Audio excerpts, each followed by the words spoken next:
Welcome to Your Dragon Reclaimed.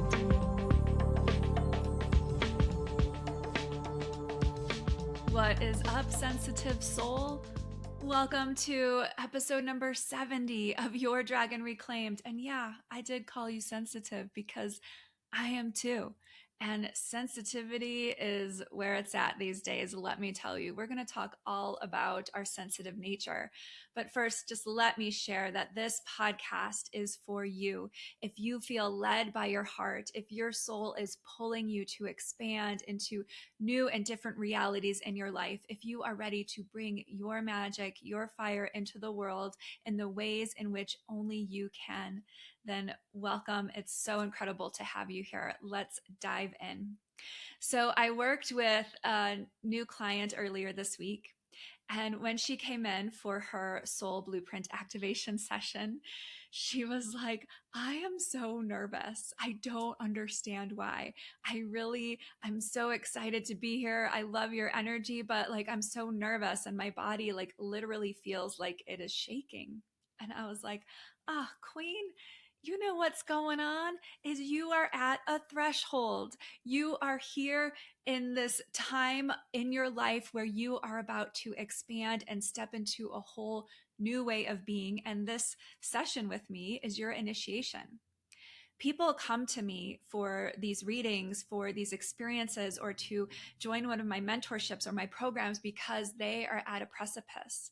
They are absolutely at this time when they feel like the old way that they've been experiencing life is not serving them. And they feel like it is time, it is probably past due that they allow themselves to fully embody and be their truth, their natural essence, and their authentic selves.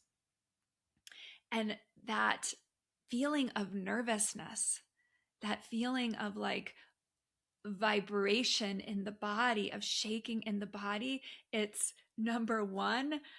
Yes, it's nervousness because the thinking mind is like, I'm scared. This is different. We're going to do something new. I don't know what's going to happen. And so the ego, the thinking mind, is trying to protect by making you think you are nervous. The thinking mind is trying to make you stay small so that you're safe by making you believe that you are nervous or you're not safe. When actually what it is, and I love this so much, is that the soul, your life force energy is getting excited. It is getting lit the fuck up because it is oh my gosh, it is time. I'm about to expand. I'm about to step into my purpose. I'm about to do the thing that I came here to do, and I can't wait to experience it. And there's this recalibration that needs to happen.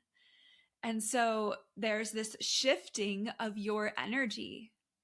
And so the physical body, which is so deeply connected to your soul, is going to start to shake a little bit because the cells and the energy is reorganizing itself. So I experienced this when I've had big moments of change and transformation in my life. I remember when I was at my Akashic Records training for this week-long training in Los Angeles, I went to exchange an Akashic Records reading for the first time with another woman. We were both brand new, and my body was shaking. I was like, what's happening? I was shaking because my soul knew that I was about to do something wildly different and something that my soul was super excited about and could not wait for me to experience, because it set me off on a whole new trajectory. And this is all in my book, How I Got My Dragon Back, A Healer's Journey from Suppression to Empowerment. And we are launching this book very soon, later this month in August of 2026. So stay tuned. So I wanted to start off by saying that because we have to know and understand that the feelings of nervousness, the feeling of being afraid, it's normal. It's a normal part of being human, and it is okay. It's not like a danger sign. People get the signs confused. Like a danger sign is like a no, like no in your gut, like no, turn around, walk the other way right now. But the yes and the expansion sign, like move forward, might feel like a little bit of nervousness because you've never been there before. At that time, I had never been an Akashic Records reader before. I had never exchanged a reading with someone before. The woman who came into my office, she had never experienced a soul blueprint activation before. But it's this knowing, this excitement, like I'm scared and I'm a little nervous, but it's okay. It's not like the full body, no, go back. And we have to start to get into awareness and understanding of these cues in our physical body, because our body, our mind, our spirit are talking to each other all of the time. And what I want to focus on strongly today is that sensitivity. Because with empaths, our experience of that stepping into something new and different, we might be hyper aware of what we are experiencing. So it feels even more scarier. It feels even more like challenging to move through or move beyond. But for such a long time, sensitivity in general, or being a sensitive person, or being told you are so sensitive, it was like programmed for us to believe that that was a bad thing, or it was a negative trait to be a sensitive person, when actually the course of the collective energy is changing so profoundly. And what we are really learning to honor and understand and embrace is that this sensitive energy, being a sensitive soul, being an empath, is such a gorgeously divine thing.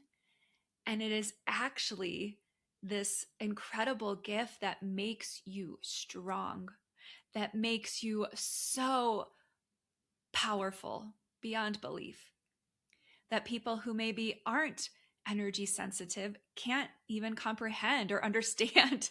Because in most cases, besides our physical body and the physical world and matter outside of ourselves, yes, we can see physical matter, but we can't see energy. We can't see emotions. We can't see our thoughts. But you know what? Empaths can feel them. And so we know and we get the world on this whole nother level that other people do not, that other humans do not. And I was really feeling into like what is so special and incredible and fiery and dragon-like in being an empath. How are empaths like dragons? How are sensitive people and humans dragon-esque? And there's three big things that stood out to me. And I want you to receive this, because if you're watching this on YouTube, if you are listening to this podcast in your car or at home or doing the laundry or whatever, then I know you're a sensitive soul, because sensitive empaths, compassionate people are drawn to me and my work like magnets, because I am a highly evolved empath. And so I want you to listen to these three incredible things, these three incredible traits or characteristics of being an empath. And I want you to really feel that for yourself and let it come into your system. Let yourself embrace it. Let yourself love it and practice it and expand more into it.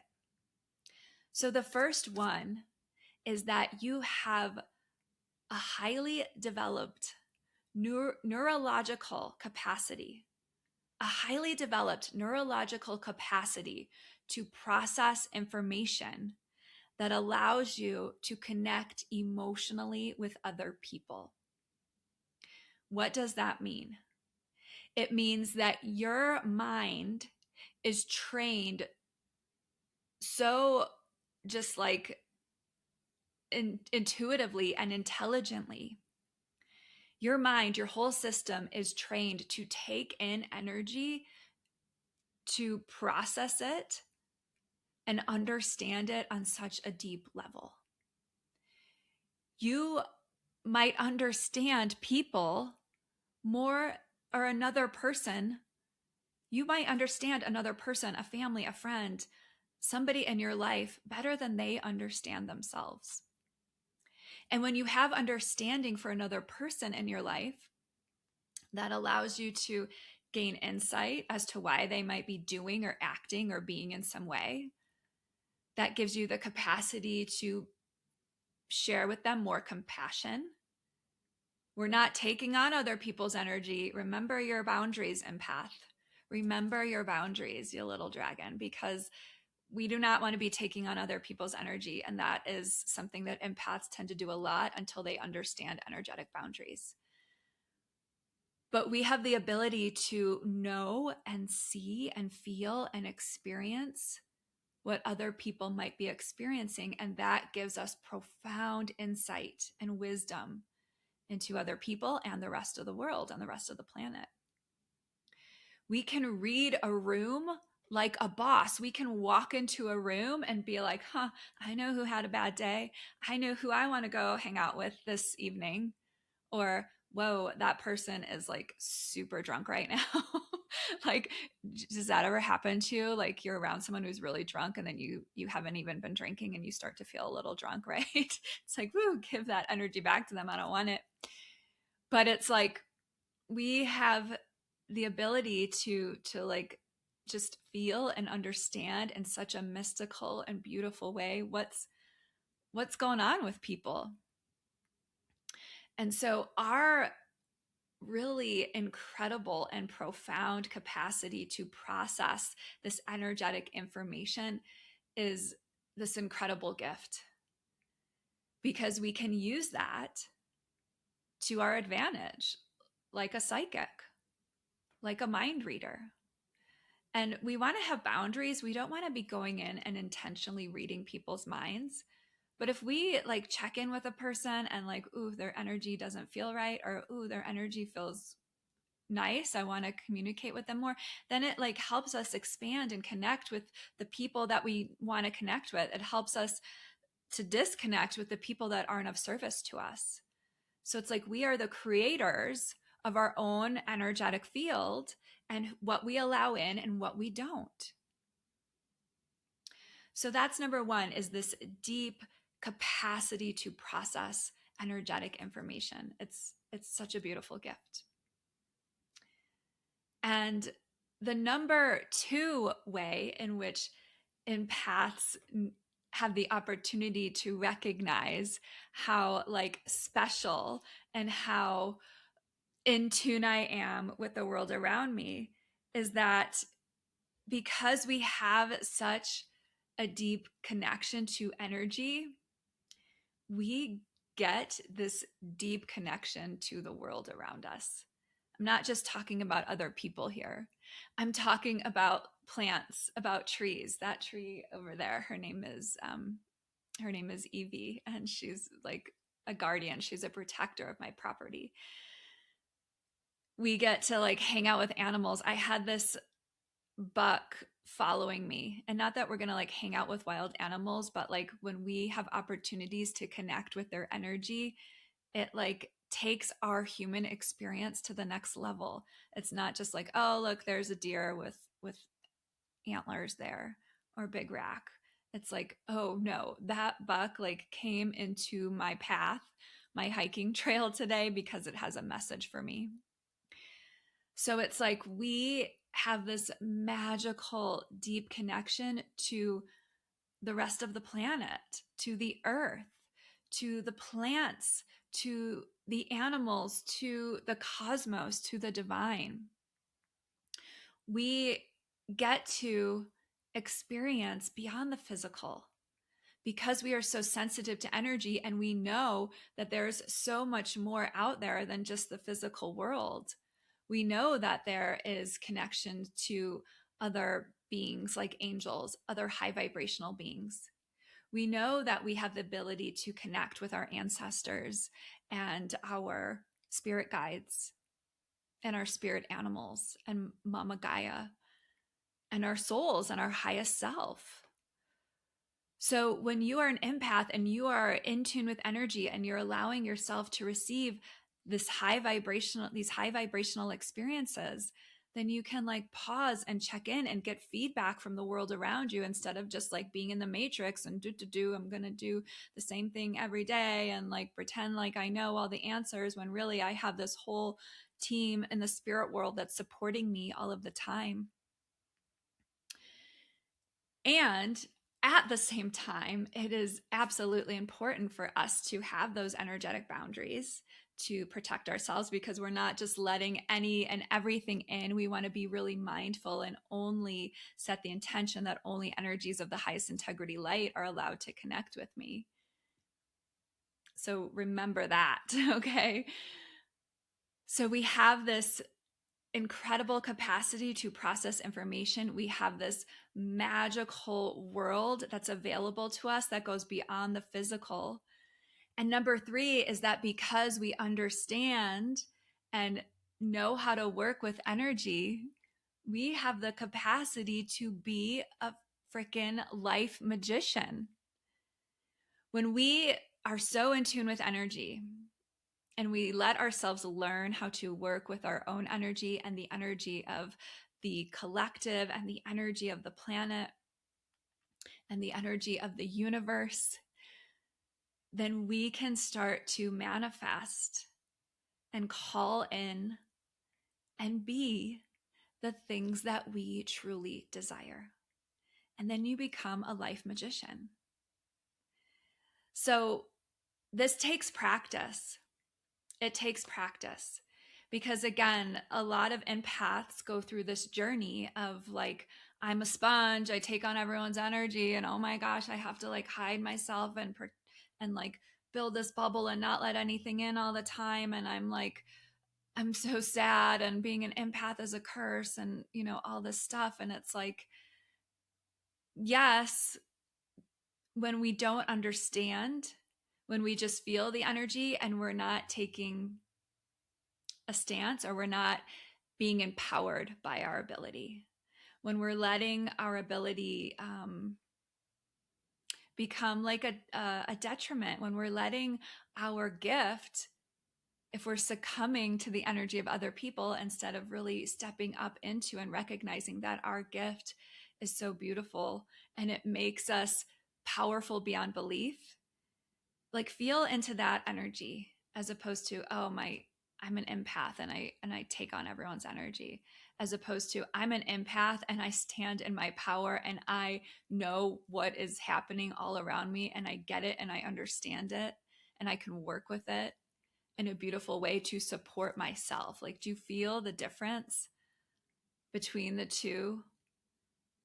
So the moment you step into your power as an empath and recognize what a divine gift it is and start to use it to your advantage like a freaking superpower. Like, imagine if Superman, this just came in, it's so funny. Imagine if Superman was like, oh, I can fly, but I'm afraid of flying. Like, what if I get hit by a plane, or what if a bird like flies too close to me? Like, and then like Superman never flew. Like, that'd be such a waste of a gift. It's the same thing if you're an empath. If you're like, I'm feeling other people's energy is like so hard and it's a curse and I don't want it anymore, blah, blah, blah. But what if you were like, oh yeah, I feel other people's energy and I get it. And I know how to protect my own energy. And I know how to stay strong and be empowered in my gift of sensitivity. And because I'm so sensitive, I can create the life of my dreams because I know how to work with energy and I know how to connect with the world around me. So take your understanding, take your compassion, take your sensitivity and turn it into your superpower. Let it support you, let it nurture you, and at the same time, give yourself what you need. I just had a friend over last night, and as she's like, oh, your husband's gone a lot. I'm like, I love my alone time. My alone time helps me to restore. My alone time helps me to cleanse my energy. And so I I know what I need and I give it to myself. And so give yourself what you need. If you need alone time, if you need to meditate, if you need to like take some energy hygiene practices and really integrate them into your life, then do it. We have to do what we need to support our energy. So, beautiful, sensitive soul, my dragon friend, I invite you to let your sensitivity, let it be your superpower. Let it be the thing that really makes you stand out and makes you feel like that is authentically who you are. Because when we embody and we embrace our gifts, when we embody and embrace who we truly are, then that is us standing in our dragon power and our dragon fire. If you would like to receive a soul blueprint activation session so you can connect to the essence, to the energy of your truth, of your soul, and who you came here to be, then I invite you to book a session with me. It can be done either in person or virtually. The link will be in the caption. And speaking of like adventures and stepping into your power, I am hosting an incredible pilgrimage to Egypt. It is called Remembrance, Your Return to Inner Union in Egypt. This is happening December 3rd through the 12th of 2026. And our registration is closing really soon. Our registration closes on September 1st. I am co-hosting this with my dear friend, Michelle Levere of La Femme Wellness. We are going to be moving throughout Egypt. We have 3 domestic flights. So we're flying from Cairo to Aswan to Luxor to the Red Sea. We are experiencing all of the sacred sites. Well, not all of them, but so many of the very important ones. We are going to be gathering together in sisterhood and having ceremonies and activations. And so if you feel the pull, if you feel the call, if Egypt is like beckoning to your soul, then I invite you to apply. There is an application process. And again, registration closes on September 1st. I will also put a link in the caption for you to check out all of the details of that. So, my gorgeous dragon, thank you for tuning in. I can't wait to chat with you again soon. Have an incredible week, and remember to really love and be you, the sensitive soul that you are. Namaste.